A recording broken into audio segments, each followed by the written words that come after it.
Hey everyone, it's Ivan, kitbadger.com, out here today to talk about how to make the Raddest shooting competition.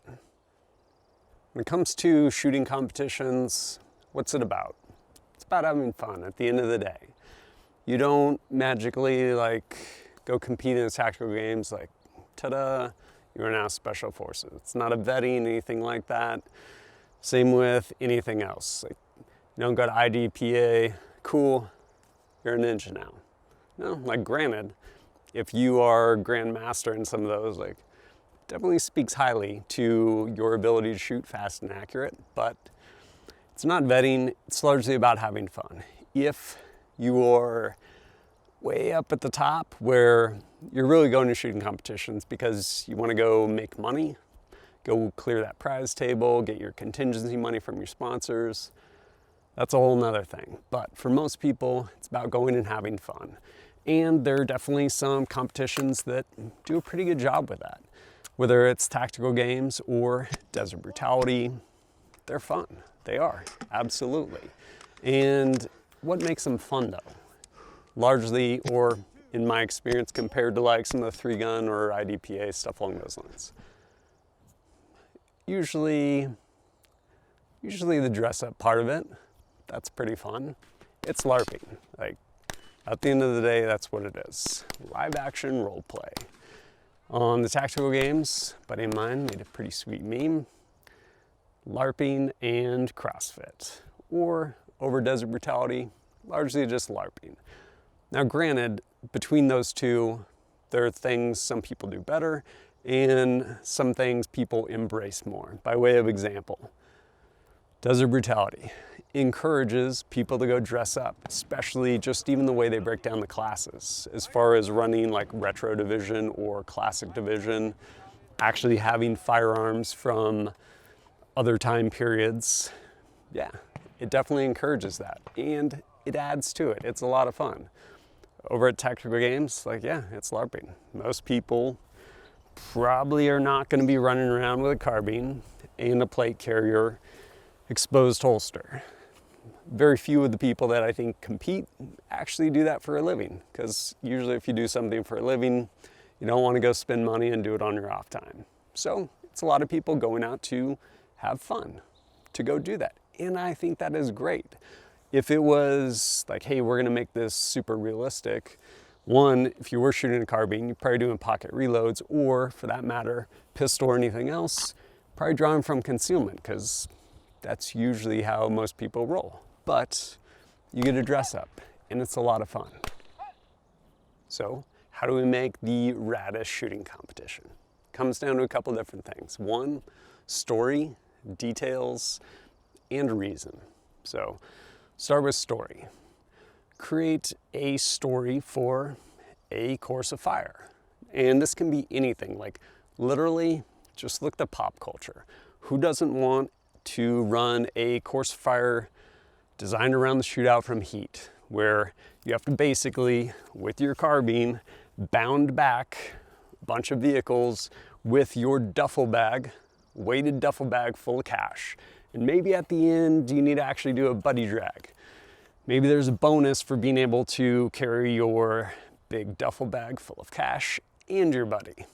Maybe you got to give one up, who knows? But who doesn't want to run that? Or maybe for this course of fire, you take off your shoes and socks. You're going to be running on gravel through a cubicle that's all set up with an MP5 straight out of Nakatomi Plaza. Who doesn't want to shoot that? That would be a blast. There is tons of stuff from pop culture you could draw from. Create story around it. And to the end of story, it can be literally anything. Look at video games for that matter. How about if you just have a sweet stage of fire where you start, put on a little breacher's backpack, go through pistol only, engage whatever targets you need to engage, go into the structure. Here you are. Now there's a filing cabinet with a little hasp on it, padlock on there. So inside your breacher's kit, you can either cut it with the bolt cutters, maybe a 2-minute penalty for that, or you also have a lockpick in there. And the lock is literally a dollar store lock. Pretty much just need to rake it and it'll come undone. So you can approach it 2 different ways. Boom, get the lock done, open it up, open up your dossier. Now you have your target in there. Maybe it's Stalin, maybe it's Hitler, whoever. Close it up, take off. Maybe you have like a 1 mile movement or something like that. Who knows, whatever it is. You get up to this berm, open up this box, pull this bolt gun out, zeroed for 100 yards. Your target's at like 350, your range card's on there. You have 3 rounds, all the targets are together. You have 3 rounds to make a headshot at like 350 yards using the dope that's on the gun. Good luck. All the targets are together, don't miss. Like, how much fun would that be? Like creating like actual courses of fire with really fun story around them. Of course, some people are like, no, I take myself serious. Okay, cool. Don't go for pop culture references. Go for Medal of Honor. Go through and actually honor some of those that paid the ultimate sacrifice. Create amazing courses of fire around, yeah, basically those award citations for the Medal of Honor.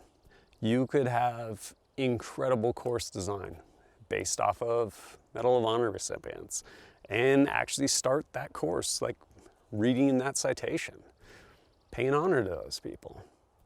I think that would be really cool. And then we kind of get into details. Details are important. They really are. They help flesh out that entire story. So to the end of a Medal of Honor recipient, hey, this ammo can represents a wounded comrade. Like, no, that's not cool, man. Or, hey, this like sandbag, no, man, do it right.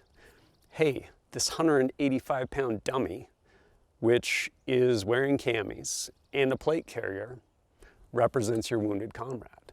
You need to do X, Y, Z. Like, okay, cool. Like, now we're beginning to actually flesh out the story with these details. Those things are important. Like, that stuff is important and it makes the story that much more believable. It allows you to get into it and have that much more fun with the course of fire, whatever it may be. And lastly, reason. Reason is kind of the icing on the cake. It brings the story, like really brings the story together. So why am I climbing this rope? Oh, the rope's actually attached to a tower. I need to get to an elevated position so I can shoot a target I otherwise couldn't see. Makes sense. Why am I shooting support hand right now? I just got done putting a tourniquet on my strong arm. Totally makes sense now. I get it. And being able to actually give people a reason to do something. Hey, you need to get down low and get under these tank traps. Okay, cool. Like measurable metric versus, hey, go low crawl across the sand field. So there's no wire, like why am I low crawling? We don't have a measurable metric. Am I low crawling right? Is he low crawling right? Like he's literally just on all fours. Are we doing the same thing right here? Like there's no reason for me to be doing that right there. But when you create a reason, basically it just enhances the entire story. At the end of the day, shooting competitions, it's about having fun. That's how I view it. And those are some ways to make it pretty rad and pretty fun. Like who doesn't want a course of fire where you have to go throw a grappling hook up onto a wall and climb up over a wall with a grappling hook? That would be rad. And if you want to take it to the next level, teamwork, team-based events, obstacles that can only be completed with your team working together to achieve them. That would be next level. And whether you want to look to inspiration from pop culture or Medal of Honor recipients, there's a lot to draw from out there. But story makes it rad. People are already out there playing, just give them the details, help them flesh it out, make it that much more fun. But as always, thanks for joining us at kitbadger.com. Look forward to seeing you next time.